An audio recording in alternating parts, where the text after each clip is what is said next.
I'm Christian Jacob. I'm a professor in computer science and in biochemistry and molecular biology, trying to bridge between the worlds of science and the world of medicine. So the way this project started was that there was a need expressed by the Faculty of Medicine to create a very innovative teaching tool based on a virtual human, so on a computer model of 3D interactive, and make this the focal point of their teaching. The idea I had was a frustration with knowing what the level of technology was out there.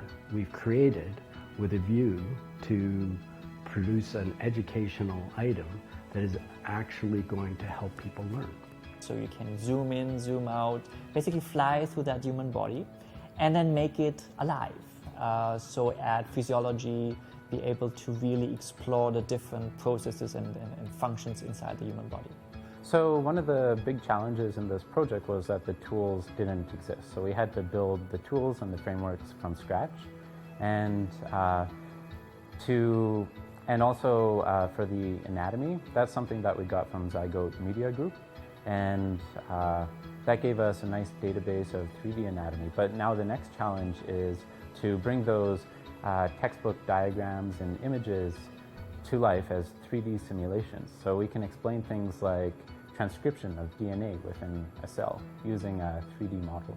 It's something that we think is really going to appeal to people at that level because you can see inside. You know, that's the mystery. You know, you have a sprained wrist or something like that and you think, oh, well, there's some swelling. I can see a little lump. Maybe I broke something. But with a tool like this, you can say, okay, I can get myself a wrist and I can take the skin away and I can say, hey, this bone and this bone and this bone and there's a piece of soft tissue here and a blood vessel here. And I mean, all right, I can see and I can sort of connect now what's inside, what's going on with me.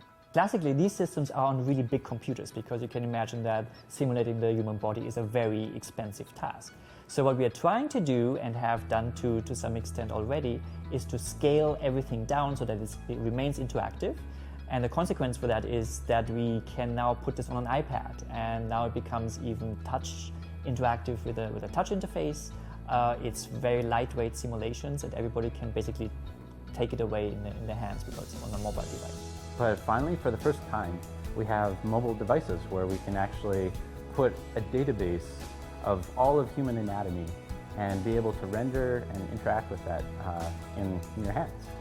I don't know that it's going to make teaching easier, but we hope it's going to make it better in that it makes it much more personal, it makes it much more active, much more interactive for our students.